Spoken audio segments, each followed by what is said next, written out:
पूनम। हाँ जी बोलिए। क्या हुआ? अभी तक ऑफिस नहीं गए क्या? हाँ, मैं ऑफिस के लिए रेडी हो गया हूँ, बस थोड़ी देर में निकलने ही वाला हूँ।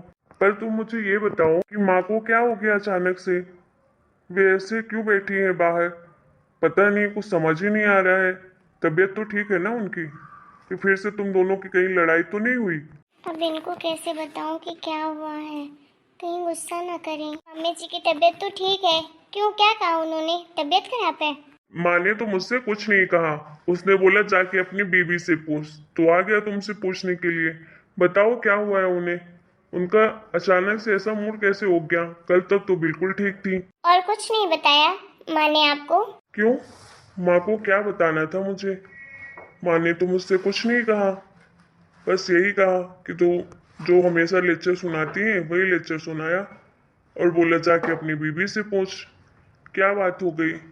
तुमने ऐसा क्या बोल दिया माँ को कि वो इतने गुस्से में भी है? और पता नहीं, मुझे ऐसा लग रहा है कि वो अंदर से दर्द में भी है।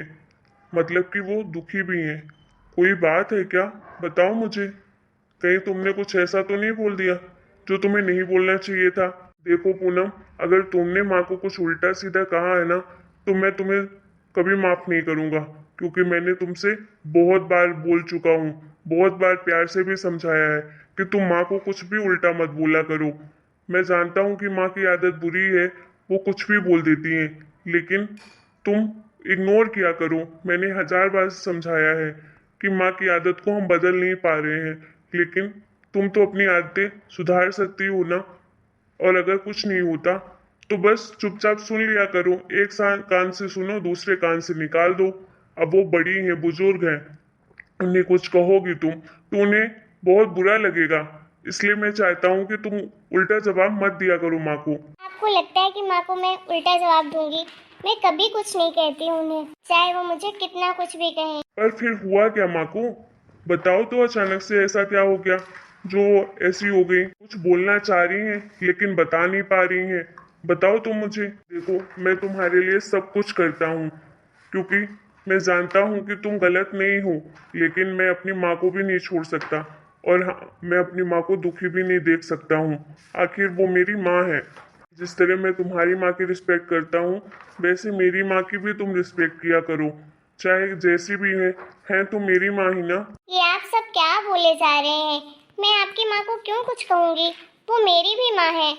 मैं इतने सालों से इस घर में रह रही हूँ, क्या मुझे जरा सी अटैचमेंट नहीं है उनसे? मैं भला क्यों बोलूँगी, क्यों उनका दिल दुखाऊंगी? मुझे भी पता है कि जो लोग बुजुर्ग हो जाते हैं थोड़ा सा उल्टा सीधा बोल देते हैं, लेकिन मैं माँ की बातों का कभी दिल पर नहीं लेती हूँ। अगर दिल पर लगाती ना उनकी बातों को, तो कब का ये घर छोड़कर चली गई होती। जैसे जैसे माँ बोलती है मुझे, फिर भी आप मेरे ऊपर शक कर रहे हो कि माँ ने को मैंने कुछ कहा है। नहीं पूनम, मैं शक नहीं कर रहा हूँ, मैं जस्ट पूछ रहा हूँ तुमसे। फिर आखिर हुआ क्या है? अच्छा ठीक है, मैं बता देती हूँ, लेकिन आप मुझसे प्रॉमिस करिए कि आप मुझे गुस्सा नहीं करेंगे और प्लीज मेरी बात ध्यान से सुनेंगे, प्लीज। मुझे पता ही था कि जरूर तुमने कुछ किया है। बताओ, हो गया, नहीं करूँगा गुस्सा। माँ को दीदी का फोन आया था, प्रीति दीदी का। हाँ तो, वो तो मुझे पता है कि माँ प्रीति से बिना बात किए तो रह नहीं सकती हैं। इससे बड़ी बात क्या हो गई? तुमने कुछ कह दिया था क्या? अरे मेरी बात तो सुनिए पहले, पहले ही बोलने लगते हैं। 3-4 दिन से माँ ने प्रीति दीदी से बात नहीं की थी, और प्रीति दीदी ने आज सुबह सुबह माँ को फोन लगाया। माँ ने उनसे बात की तो उन्हें पता चला कि जीजा जी की बहुत ज़्यादा तबीयत खराब है। उनका ऑपरेशन होने वाला है, उनको शायद कैंसर हो गया है। क्यों, तुम्हारी बात हुई है क्या प्रीति दीदी से? नहीं, माँ ने जो मुझे बताया वही मैं आपको बता रही हूँ। और माँ ऐसे तो अपने दामाद के लिए कभी बोलेंगी नहीं। गलती से भी किसी भी माँ के मुंह से ऐसी बुरी बातें नहीं निकल सकती हैं। मुझे लग रहा है माँ सही कह रही हैं। अरे ये उनका कोई बहाना होगा, तुम उनकी बातों पर मत आओ। नहीं जी, मैं तो चाहती हूँ कोई बहाना हो तो चलो इतनी बड़ी मुसीबत ना हो, लेकिन ये सच है। जीजा जी की तबीयत खराब है और उनका ऑपरेशन भी होने वाला है। 4 लाख रुपए लग रहे हैं अभी स्टार्टिंग के, आगे कितना लगेगा वो कोई भरोसा नहीं है। और जीजा जी की नौकरी भी छूटी हुई है, पैसों का इंतजाम नहीं हो पा रहा है दीदी के पास। क्यों, दूसरे के पैसे इतने हड़पे उन्होंने? तो भी नहीं पूछ रहा पैसा। कैसी बातें कर रहे हैं? है तो अपने ना। आप इस समय भी ऐसी बातें कर रहे हो। ठीक है ना, अब बुरा समय आया है तो हमें तो उनका साथ देना पड़ेगा ना।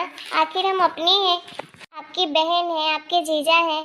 कम से कम अपनी बहन की खुशी के लिए। अरे तुम उस इंसान को नहीं जानती, उसने मेरी बहन को इतना भड़काया है। मेरी बहन ऐसी बिल्कुल नहीं थी जैसा उसने अब बना दिया है। पक्का ये पैसे मांगने का कोई नया बहाना होगा। नहीं जी, आपको अगर ऐसा लग रहा है तो एक बार फोन करके बात कर लीजिए। कम से कम दीदी के बारे में सोचिए, उन्हें कैसा लगेगा। इतनी मुश्किल घड़ी में अगर हम उनका साथ नहीं देंगे तो कौन देगा। मैं किसी से बात नहीं करूंगा। आपको करना पड़ेगा, आखिर आप भाई हैं और एक भाई का फर्ज होता है अपनी बहन का साथ देना। बुरे समय में उनका साथ देना ही पड़ेगा, चाहे जैसी भी हो। है तो आपकी बहन, और गलतियां किससे नहीं होती हैं? सबसे गलतियां होती हैं। तो क्या इसका मतलब हम रिश्ते तोड़ दें? ऐसा बिल्कुल भी नहीं होता है। रिश्ते तोड़ने के लिए भगवान नहीं बनाता है, रिश्ते निभाने के लिए भगवान रिश्ते बनाते हैं। और ऐसे समय में अपनों का साथ मिल जाता है ना, तो सारी मुसीबतें चली जाती हैं। इंसान अपने आप को स्ट्रांग समझता है। और सोचिए प्रीति दीदी के ऊपर क्या बीत रही होगी इस समय, बच्चों के ऊपर क्या बीत रही होगी। मैं जानती हूँ जो उन सब ने किया वो ठीक नहीं था, बहुत गलत किया, लेकिन उसकी वजह से हम अभी उनका साथ नहीं छोड़ सकते हैं। आपको उनका साथ देना ही पड़ेगा। ठीक है, उन्हें पैसों की जरूरत है तो मैं तुम्हें पैसे दे दूंगा। तुम 4 लाख रुपए उन्हें दे देना। माँ को बोल देना, माँ दे देंगी। लेकिन हाँ, मैं बात नहीं करूंगा और ना ही मैं उनसे मिलने जाऊंगा। फिर रहने दीजिए, पैसे देकर एहसान मत करिए उनके ऊपर। अगर आपको पैसे ही देने हैं, हेल्प ही करनी है, तो सामने जाकर बात करिए, तभी दी को अच्छा लगेगा ना। ऐसे आप एहसान जता रहे हैं क्या? आपको एक छोटी सी बात समझ में क्यों नहीं आ रही है? जो हो गया सो हो गया, अब उसे हम बदल नहीं सकते हैं, लेकिन जो अब हो रहा है वो बिल्कुल अच्छा नहीं हो रहा है। उसके लिए आपको अपने गुस्से को कंट्रोल करना पड़ेगा और एक अच्छे भाई का फर्ज निभाना पड़ेगा, समझे आप? अच्छा ठीक है, आप अपनी बहन के लिए, अपनी जीजा के लिए नहीं कर रहे हैं तो कम से कम अपनी माँ की खुशी के लिए करिए। आप खुद ही सोचिए कि माँ के ऊपर क्या बीत रही होगी। वो इस तरह खुश रह पाएंगी? उनकी अभी इतनी जल्दी तबीयत ठीक हुई है, फिर से खराब हो जाएगी तो फिर क्या करेंगे? और माँ को तो बेटी की चिंता होगी ना। अपनी माँ की खुशी के लिए कर दीजिए, प्लीज समझिए मेरी बात को। ऐसे मत करिए, इतना गुस्सा ठीक नहीं है। जो हो गया सो हो गया, बाद में गुस्सा कर लीजिएगा। अभी उन्हें ज़रूरत है आपकी, तो आप उनसे बात करिए, उनकी मदद करिए और उन्हें ये एहसास दिलाइए कि इस बुरे समय में हम सब उनके साथ हैं। और भगवान से प्रे करेंगे कि बहुत जल्द जीजा जी ठीक हो जाएं। हाँ बेटा, बहू बिल्कुल ठीक कह रही है। माँ, हाँ बेटा, प्लीज अपने जीजा जी की जान बचा ले बेटा। अपनी बहन का सुहाग मत उजड़ने दे। अब तू ही कुछ कर सकता है। मैं जानती हूँ कि तुझे उसे माफ नहीं कर पाया है, लेकिन मेरे खातिर कम से कम अपनी बहन की मदद कर। मैं जानती हूँ मेरी बात तो नहीं टालेगा, मेरी खुशी के लिए करेगा ना बेटा। बहू बिल्कुल सही कह रही है, उसकी बात मान लेना।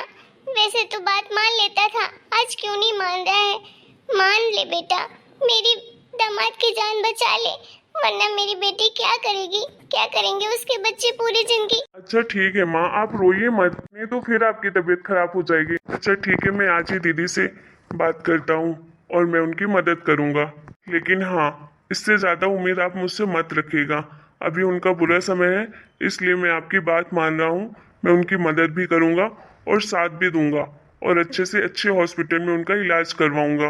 लेकिन उसके बाद मैं उनसे कोई मतलब नहीं रखूंगा। ठीक है बेटा, जैसा तुझे ठीक लगे, लेकिन अभी तेरी बहन को तेरी जरूरत है, तो उससे एक बार मिल ले तो उसे अच्छा लगेगा। ठीक है, मैं ऑफिस के लिए ही निकल रहा हूँ। मैं ऑफिस जाते समय मिल लूंगा प्रीति से। मैं भी चलूं क्या आपके साथ? नहीं, तुम्हें जाने की जरूरत नहीं है। ठीक है, माफ कर दे बहू, मुझे लगा था कि तू मेरी बेटी के लिए सब तो बिल्कुल नहीं कहेगी, बल्कि और भड़काएगी मेरी बेटे को। लेकिन मैं बिल्कुल गलत थी। तूने सच में अपने ननद का दुख समझा और अपने पति को समझाया। बहुत बहुत धन्यवाद बहू, मैंने तुझे गलत समझा, इसके लिए माफ कर देना मुझे। नहीं मम्मी जी, ऐसी बात नहीं है, आप मुझसे माफी मत मांगिए। वो मेरी भी बहन जैसी ही है। फिर मैं उनकी क्यों नहीं मदद करती। मुझसे जितना हो पाएगा मैं ज़रूर करूँगी। और आप चिंता मत करिए, आपके दामाद जी जल्दी ठीक हो जाएंगे। आप इनका गुस्सा तो जानती हैं ना, थोड़ी देर रहेगा उसके बाद ये नॉर्मल हो जाएंगे।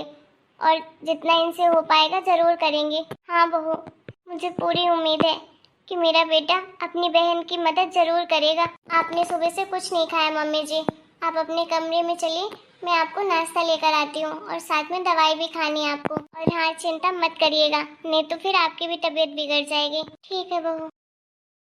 मुझे बहुत अच्छा लगा, माँ जी ने आज पहली बार मुझसे इतने प्यार में बात की। हे भगवान, सब कुछ जल्दी ठीक हो जाए। हेलो दोस्तों, आपको हमारा आज का वीडियो कैसा लगा कमेंट करके जरूर बताएगा। वीडियो पसंद आए तो वीडियो को लाइक, चैनल सब्सक्राइब करिएगा। इसका नेक्स्ट पार्ट जल्दी आप लोगों के सामने आएगा, तो थोड़ा सा वेट करिएगा।